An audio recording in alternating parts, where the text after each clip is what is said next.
Здравствуйте, дорогие друзья! Сегодня мы поговорим с вами о причудах и странных выходках вокалистов. Именно поэтому я сегодня в концертном виде дома. К непомерным райдерам и эксцентричным выходкам современных звезд сцены все уже привыкли, но мало кто знает, что современные звезды научились этому у исполнителей 17-18 столетий. В первую очередь, конечно, у кастратов. Да, в то время существовали и примадонны, которые закатывали истерики, выкатывали различные требования, скандалили, но все-таки лидировали в этом кастраты. Дело в том, что почти все кастраты пережили довольно суровое детство, с почти тюремной дисциплиной в консерваториях, полуголодные и грустные.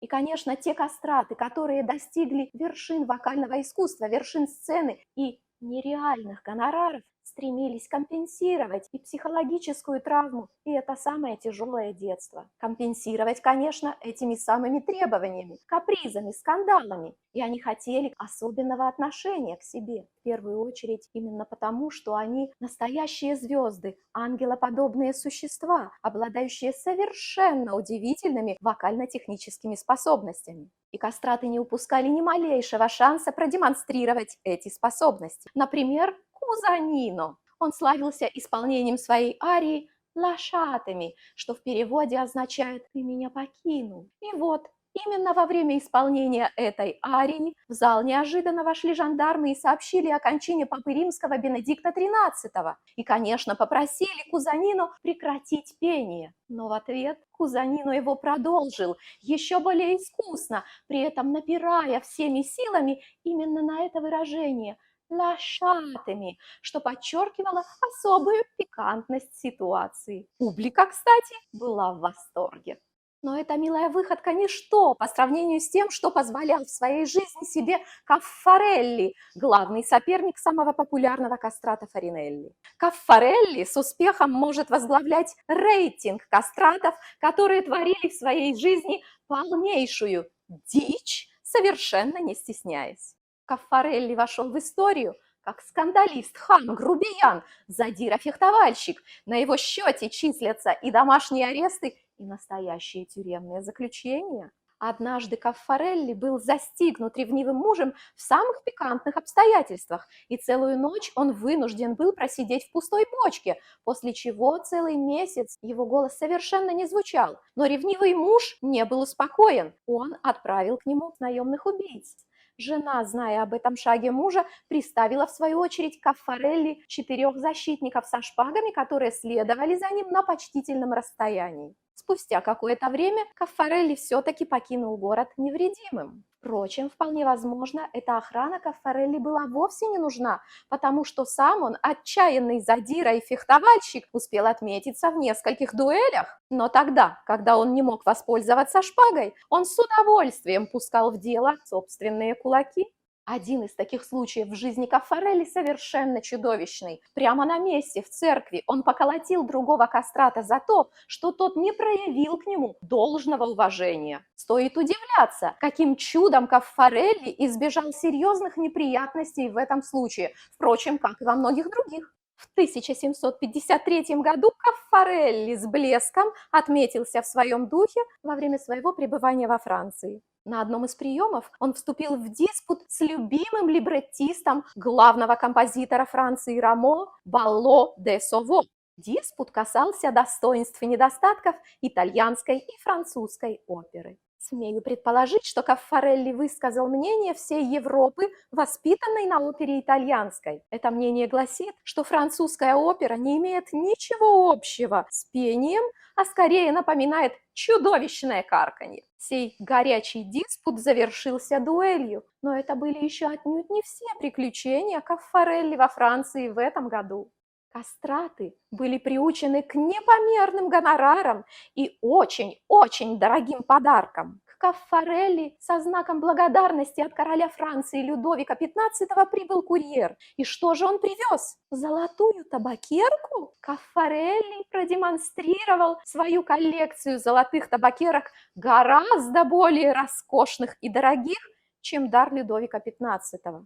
Курьер сказал: но такие табакерки Людовик XV дарит даже послам. На что Каффарелли ответил: пусть послы ему и поют. и отправил дар обратно с курьером. Людовик XV формально не обиделся, но тут же издал предписание для Каффарелли в течение 3 дней покинуть пределы королевства. Впрочем, этим всем выходки Каффарелли не ограничивались. В историю вошло его знаменитое, безобразное и поистине хамское отношение к партнерам по сцене. В то время как партнер по сцене Каффарелли находился в распевании своей арии, Каффарелли мог стоять с пренебрежительным видом, брать понюшку табака.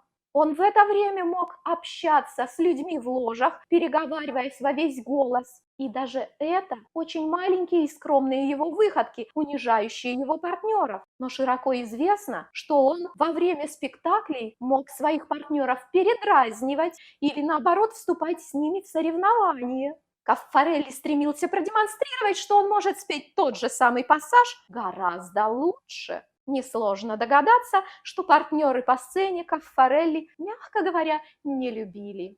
И кажется, что Каффарелли своими чудовищными выходками компенсировал то, что не сделал его главный соперник Фаринелли. Фаринелли славился своим благочестивым нравом, добрым, мягким, уступчивым, отзывчивым. Хамские выходки были совершенно не в духе Фаринелли, и Каффарелли, похоже, отработал эту сторону жизни кастратов за них обоих.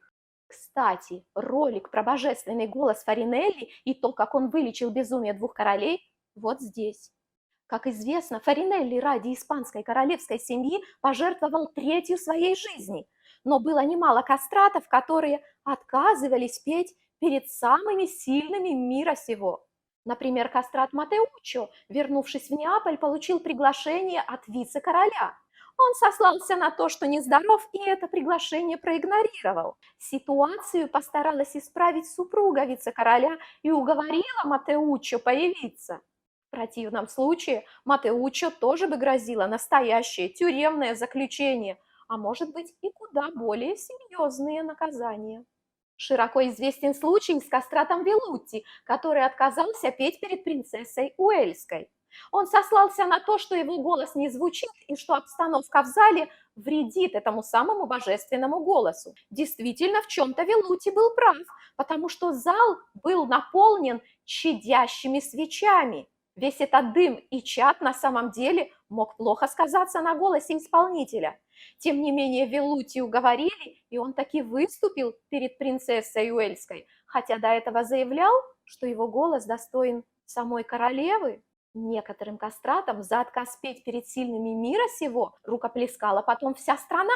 В 1796 году Наполеон вступил в Милан. Он пожелал послушать выступление Луиджи Маркези, но Луиджи Маркези яростно отверг это приглашение, став сразу национальным героем. Кстати, кастрат Луиджи Маркези – это мой любимчик.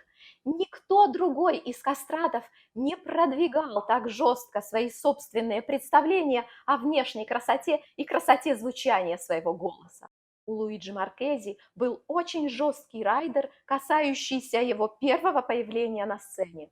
Он должен был, вне зависимости от сюжета оперы, всходить на холм, в одной руке держа меч, в другой руке держа копье. На голове его, конечно, должен был развиваться султан из красных и белых страусиных перьев длиной около 1 метра. Первыми словами Луиджи Маркези должны были быть «Дове сон ио? Где я?», что приобретало особенную изюминку, если он выходил на сцену этого театра впервые. Дальше должны были прозвучать фанфары, а Маркези бы пел «Оди ло сквилло делла тромба гуерьера», «Внемли звуку труб военных». И после всего этого великолепия должна была следовать его любимейшая чемоданная ария, написанная Сарти «Mia speranza pur vorrei». Ну а после всего этого можно было уже красиво сойти с холма по лестнице, выйти поближе к публике, принять красивую позу и позволить полюбоваться собой. Думаю, мы с вами убедились в том, что современные экстравагантные выходки нынешних звезд сцены – это всего лишь жалкое подобие того, что позволяли себе кастраты 17-18 столетий. Кстати, заметили ли вы, что сегодня ролик в новом экспериментальном формате видео? Если он вам нравится, напишите об этом в комментариях, и я продолжу выпускать ролики именно такими. На сегодня все. До новых встреч!